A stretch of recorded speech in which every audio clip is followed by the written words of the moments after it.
નમસ્કાર ખેડૂત મિત્રો, કૃષિ ધારા યુટ્યુબ ચેનલમાં આપ સૌનું સ્વાગત છે। તો આજે આપણે પાવર થ્રેશર એટલે કે અમુક જગ્યાએ એને હલર કહે છે, અમુક જગ્યાએ પંખો પણ કહે છે।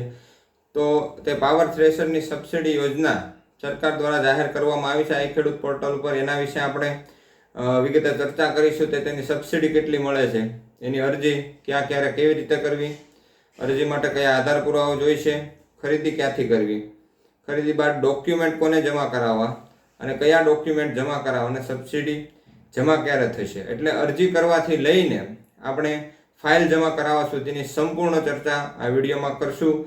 તો ખેડૂત મિત્રો, આ વિડીયોના અંત સુધી બન્યા રહેશો। તો સૌપ્રથમ આપણે સબસિડીની ચર્ચા કરીએ તો સબસિડીની રકમ કેટલી હોય છે પાવર થ્રેશરમાં। તો તે ટ્રેક્ટરના હોર્સ પાવર અને આપણા થ્રેશરના પ્રકાર ઉપર આધાર રાખે છે। તો ટ્રેક્ટર 20 બ્રેક હોર્સ પાવર સુધીનું હોય અને મલ્ટીકોપ થ્રેશર હોય, પેડી થ્રેશર અથવા સાદું થ્રેશર, તો તેમાં અનુસૂચિત જાતિ અથવા અનુસૂચિત જનજાતિ સિવાયના સામાન્ય વર્ગના ખેડૂતો એટલે મોટા ખેડૂતો જેની 2 હેક્ટર કરતાં વધુ જમીન હોય તેવા ખેડૂતો માટે સબસિડીની રકમ 40% રહેશે અને જે કુલ ખર્ચના 40% અથવા 25,000 અને નાના સીમાંત સામાન્ય વર્ગના ખેડૂતો અથવા મહિલા ખેડૂતો અને અનુસૂચિત જાતિ અને અનુસૂચિત જનજાતિના ખેડૂત મિત્રો માટે કુલ ખર્ચના 50% અને 30,000 રૂપિયા, બેમાંથી જે ઓછું હોય તે રહેશે। એવી જ રીતે ટ્રેક્ટર 20 બ્રેક હોર્સ પાવરથી વધુ હોય ને 35થી ઓછું હોય તો તેના માટે થ્રેશર, મલ્ટીક્રોપ થ્રેશર અને પેડી થ્રેશર માટે મોટા ખેડૂતો માટે સામાન્ય વર્ગના 40% અને 30,000 રૂપિયા, બેમાંથી જે ઓછું હોય તેવી રકમ રહેશે। અને અનુસૂચિત જાતિ અને અનુસૂચિત જનજાતિના ખેડૂતો અથવા સામાન્ય વર્ગના નાના સીમાંત ને મહિલા ખેડૂતો માટે કુલ ખર્ચના 50% અને 40,000, બેમાંથી જે ઓછું હોય તે મળવાપાત્ર રહેશે। અને ટ્રેક્ટર 35 બ્રેક હોર્સ પાવરથી વધારે હોય અને એમાં કેપેસિટી 4 ટન પર અવર જેટલી હોય અથવા એનાથી વધારે હોય તો તેમાં સબસિડીની રકમ 80,000થી લઈને 2.5 લાખ સુધીની આપણને મળી શકે છે।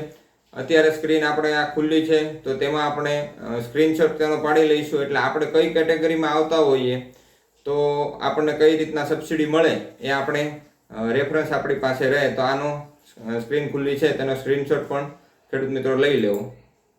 ઘટકનું નામ એટલે આપણે ઘટકમાં અરજી કરવી હોય તો પાવર થ્રેશરમાં અરજી કરવી હોય તો તેમાં ઘટકનું નામ પણ પાવર થ્રેશર જ રહેશે। અલગ અલગ વિસ્તારમાં અલગ અલગ નામથી સંબોધન હોય છે, પણ આમાં આ ખેડૂતમાં આપણે પાવર થ્રેશરમાં ભરવાનું રહેશે। ઓનલાઈન અરજી કેવી રીતે કરવી તો CSC સેન્ટર, ગ્રામ પંચાયતના VC, સાયબર કાફે અને પોતાની જાતે અરજી કરવા માટે A to Z પ્રોસેસ આપણે એક વિડીયોમાં દર્શાવેલી છે। આ વિડીયો આપણે જોઈ લો ચેનલમાંથી, અને આપણા ડિસ્ક્રિપ્શનમાં આપણે એની લિંક પણ મૂકી દઈશું કે આપણે પોતાની જાતે અરજી આ ખેડૂત પોર્ટલમાં કઈ રીતના કરવી।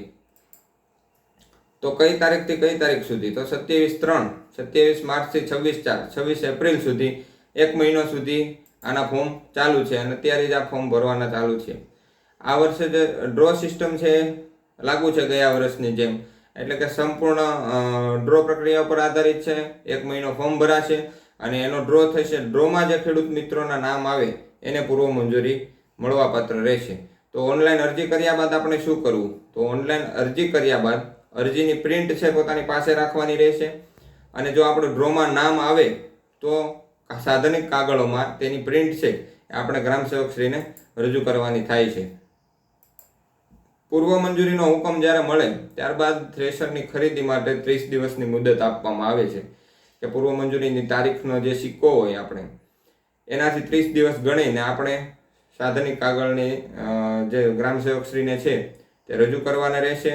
અને એ પહેલાં ઓનલાઈન પણ આપણે આ ખેડૂત પોર્ટલ ઉપર પૂર્વ મંજૂરી મળ્યા બાદ સાધનની ખરીદી કરી તેનું પાકું બિલ છે, આધાર કાર્ડ છે, 7/12/8 જે જરૂરી ડોક્યુમેન્ટ હોય આ ખેડૂત પોર્ટલ ઉપર જે છે આપણે અપલોડ કરવાના રહેશે। અને જે સાધનનો જે ફોટો છે સાથે તે પણ આપણે અપલોડ કરવાનો રહેશે। તો સાધનની ખરીદી ક્યાંથી કરવી?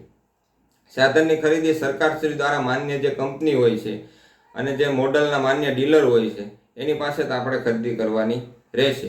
આ કંપની અને મોડલની વિગત આપણે આ ખેડૂત પોર્ટલ પર ઇનપુટ ડીલરોમાંથી મેળવી શકાય છે। સ્ક્રીનમાં દર્શાવ્યું કે આ ખેડૂત પોર્ટલ તમે ખોલશો એટલે યોજના પછીનું કંપની ડીલર નામનું ટેબ છે એના પર ક્લિક કરશો એટલે વિભાગ પસંદ કરવાનો થશે. એમાં ઉત્પાદનના પ્રકારમાં ખેત ઓજાર સાધનો, એના પછી પાવર થ્રેશર અને સાધન સામગ્રીમાં પણ પાવર થ્રેશર કરી અને શોધો પર ક્લિક કરશો એટલે જેટલા ગુજરાતના ડીલરો હોય છે, તમારા જિલ્લાના, તમારા તાલુકાના ડીલરો, એમાંથી આપણે શોધી લેવાના રહેશે અને ત્યાંથી આપણે ખરીદી માન્ય મોડલની કરી શકાય છે. જમા કરાવવાના ડોક્યુમેન્ટ કયા? પૂર્વ મંજૂરી મળ્યા બાદ જમા કરવાના ડોક્યુમેન્ટ ગ્રામ સેવકશ્રીને થતા હોય છે.